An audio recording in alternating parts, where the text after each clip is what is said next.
Di balik gemerlapnya sebuah istana megah yang jauh dari Yerusalem pada abad ke-5 sebelum Masehi, tersembunyi kisah menakjubkan seorang Yahudi yang mengubah alur sejarah dengan keberaniannya. Sosok yang mungkin terlupakan dalam gema sejarah, namun perannya begitu vital dalam menyelamatkan bangsanya dari genosida yang direncanakan. Seperti apa kisahnya?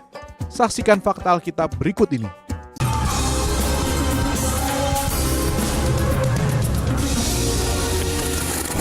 Keturunan orang buangan. Ialah Mordekai, tokoh penting yang ditulis dalam kitab Ester. Mordekai adalah orang Yahudi dari keturunan Benyamin, salah satu dari ke-12 suku Israel. Ia tinggal di ibu kota Persia, Susan, selama pemerintahan Raja Ahasiweros, Ester 2 ayat 5. Orang Yahudi termasuk Mordekai yang berada di Persia adalah orang-orang yang diangkut dari Yerusalem dan Yehuda oleh Raja Nebukadnezar dari Babel selama penaklukannya terhadap kerajaan Yehuda. Setelah penaklukan tersebut, banyak orang Yahudi yang diasingkan ke berbagai bagian kekaisaran Babel, termasuk Persia. Sebagai keturunan orang-orang yang dibuang, Mordekai mungkin lahir dan dibesarkan di Persia.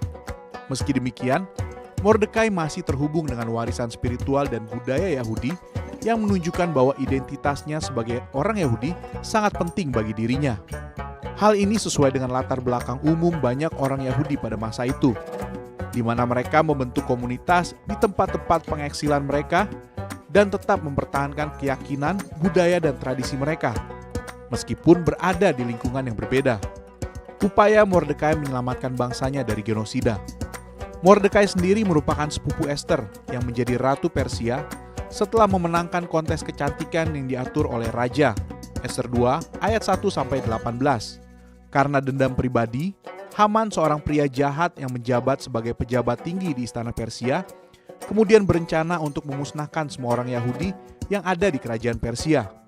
Haman menggunakan undang-undang kerajaan untuk memerintahkan pembantaian massal terhadap bangsa Yahudi. Dia meyakinkan raja dengan mengatakan bahwa orang Yahudi adalah bangsa yang berbeda dan bahwa tidaklah menguntungkan bagi kerajaan untuk membiarkan mereka hidup.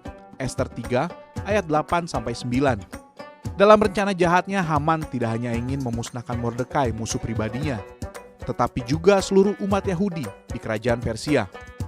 Mengetahui hal tersebut, Mordekai kemudian meminta Ester untuk meminta belas kasihan Raja Ahasiweros agar mencegah bencana tersebut. Meskipun awalnya ragu-ragu karena konsekuensi politik dan pribadi yang besar, Ester akhirnya setuju dan menyelenggarakan pesta untuk Raja Ahasiweros di mana dia mengungkapkan rencana jahat Haman. Mordekai sendiri juga berperan dalam penyelamatan bangsa Yahudi. Dia memerankan peran penting dalam membongkar rencana pengkhianatan terhadap raja yang membuatnya mendapat penghargaan dari raja dengan mengangkatnya sebagai pejabat tinggi di istana Persia. Ester 6 ayat 1-11. Pada akhir cerita, ketika rencana pembantaian orang Yahudi hampir dilaksanakan, Mordekai berhasil mengorganisir pertahanan bagi umatnya yang akhirnya mengakibatkan kekalahan musuh dan keselamatan bangsa Yahudi di Persia. Ester 8 ayat 15-17. Mendapatkan kedudukan tinggi. Raja Ahasiweros memberikan posisi tertinggi di istana Persia kepada Mordekai dengan menjadikannya wasir atau pengawas kerajaan. Ester 8 ayat 1-3. Posisi ini diberikan kepada Mordekai sebagai penghargaan atas jasanya dalam membongkar rencana pengkhianatan terhadap raja.